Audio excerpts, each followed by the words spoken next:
over the past few months, it has been put forward that Erik Ten Hag could be on the hot seat at Manchester United, and really this is because over the last few months, Man United have put in some very questionable performances and some pretty bad performances, to say the least. So a few of these poor performances are, well, when Man United beat Luton Town 1-0, and yes, they won the game, but it really wasn't that much of a convincing performance. At home to Luton Town, they only win 1-0.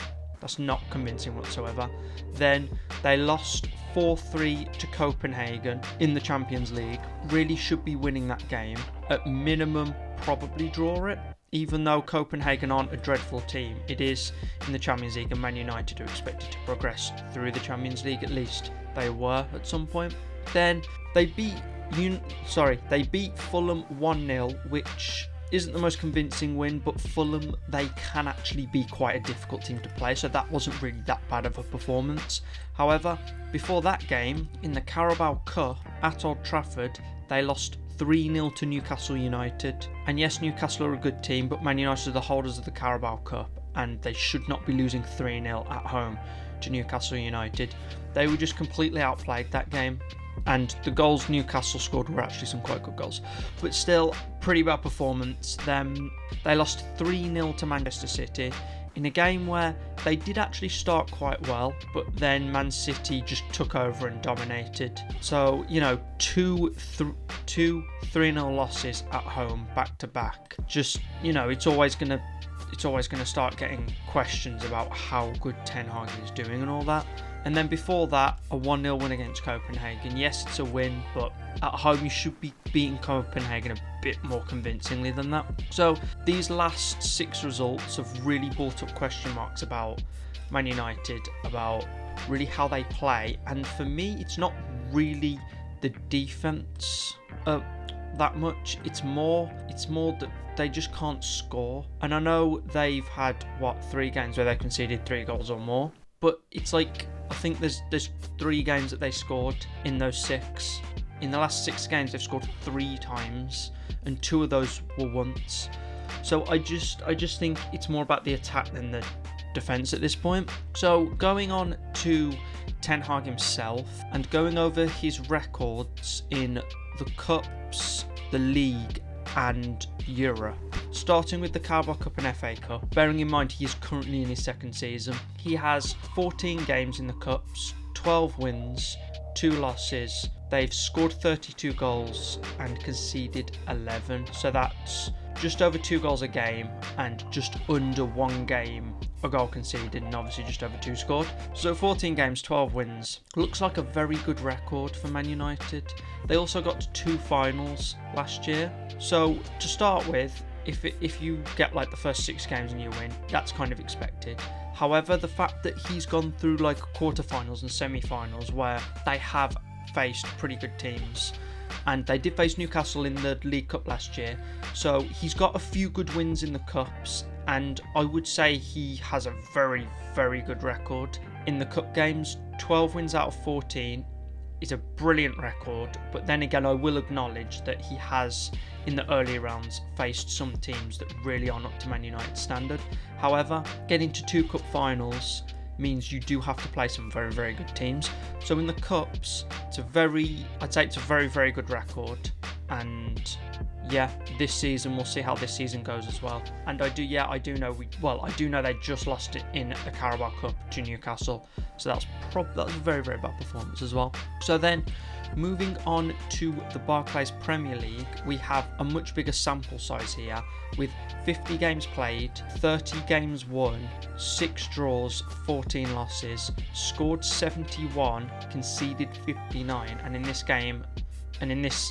through this point they've got a total of 96 points in those 50 games.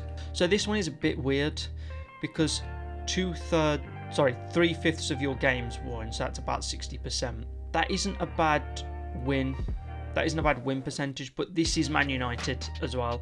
So I think that would be about, but however, 6 draws, 14 losses. I wouldn't say that is a bad record in the Premier League. You would expect a few more wins, probably a few less losses, to be honest. And then scored 71, so that's just over a goal. Well, that's like 1.5 goals a game, just under. And then the thing that worries me is the 59 conceded. You're conceding about a goal a game. And usually if you are going to challenge for a title, because Man United want to challenge for a league title, you kind of need to get that under 1 goal a game. If you're conceding a goal a game, that's putting a lot of pressure on your attack. And I think that might be kind of where Man United are falling behind a bit. Because if you're conceding, obviously, yeah, the pressure's on the attack. And then with Man United, their attack is very inconsistent, so that might be playing a part. 71 goals scored, 59 conceded, so that's a goal difference of plus 12, which if you want to challenge for a league title, you need it to be at least double that. You need your goal difference to be much, much better than just like plus 12, because like the top teams outscore their opponents by a lot, and I mean a lot, because at the moment, with 12 games played in the Premier League, Man City, who are top of the league, have a goal difference of plus 20, Liverpool have a goal difference of plus 17, and Arsenal have a goal difference of plus 16. So, and then Man United in 6th have a goal difference of minus 3 in the league so far. So there is clearly a problem with Man United conceding goals, but then again, could that also be due to the fact that the attackers aren't scoring as well? So to be honest, I think it could be put down to both, that the attackers aren't really scoring that much, and that the defenders are the defence is conceding a goal a game. And also Man United's goals for just above 1 per game. Everyone above them has at least 2 goals a game, probably more like 2.5 goals a game on average scored. So I do think it is more probably to do with the attack, because their goals conceded are more similar actually to the teams above them. So really, I think I've just figured it out. It's probably the attack that's the problem in the league. And now, going on to the Champions League - the Europa League, they have played 16 games. They've won 9, drew 2, lost 5, scored 30 and conceded 23. So that's a goal difference of plus 7. And once again, we run into the same problem, really. Too many goals conceded. They are conceding over a goal a game. I think it's nearly 1.5 goals a game. They're scoring a lot more. They're scoring nearly 2 goals a game, which is brilliant. That's kind of like what we were looking for in the league.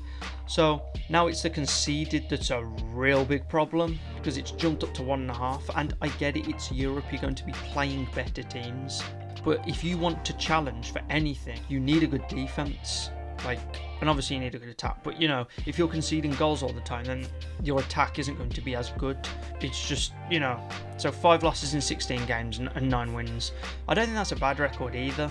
It's just one of those things where I do think a bit of context is needed, but with the context it probably looks worse, because losing to teams like Copenhagen really, really is not a good look for any manager. So after going over the records and the last few bad games, the big question now is, should Ten Hag be on the hot seat at Man United? And I apologise if you see this as a bit of a cop-out, but I don't think he should be yet. And the reason for that is he's only in his 2nd season. He hasn't even completed his 2nd season. And the fact that people are already saying Ten Hag should be on the hot seat, I think it's just ridiculous. Because yes, he has a very good record in the Cups, then he has probably average records in the league and Europe, but you need to at least give him time to turn this around. He's only had 1 full season, and in that 1 full season he won the Carabao Cup, so he's at least gone and won something. He's got Man United in the Champions League, and he got them to an FA Cup final where they did lose to Man City. But it's just one of those things where I think people are too quick to jump on managers when they have a bad run. And yes, he might have a bad 2nd season, but usually in your 2nd season, that's when teams start to figure you out. So then, really, you need to give the manager a chance to bounce back. And it can't be I don't think it can be one of those things where it's like, oh, you give him like 1 season to bounce back. You need to give him multiple seasons. However, I think he's got a contract until 2025, so he has probably only really got next season to bounce back. and that's depending on how the rest of the season goes, because Man United, they could bounce back, it could get even worse. They could fall out of Europe altogether, they could go out in the cups. Well, they've already gone out in one of the cups, but they could go out of the Champions League in the group stage. They might not even make Europa League.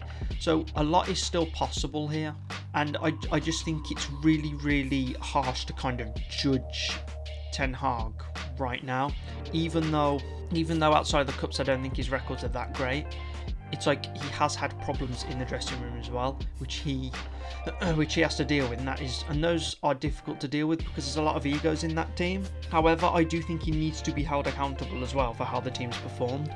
So it is a bit of a weird one, and personally, I would just like to see if he could turn it around, because I think it's a bit harsh to sack a manager a few seasons in when he hasn't really had all that much time to kind of put his team together and then have them play.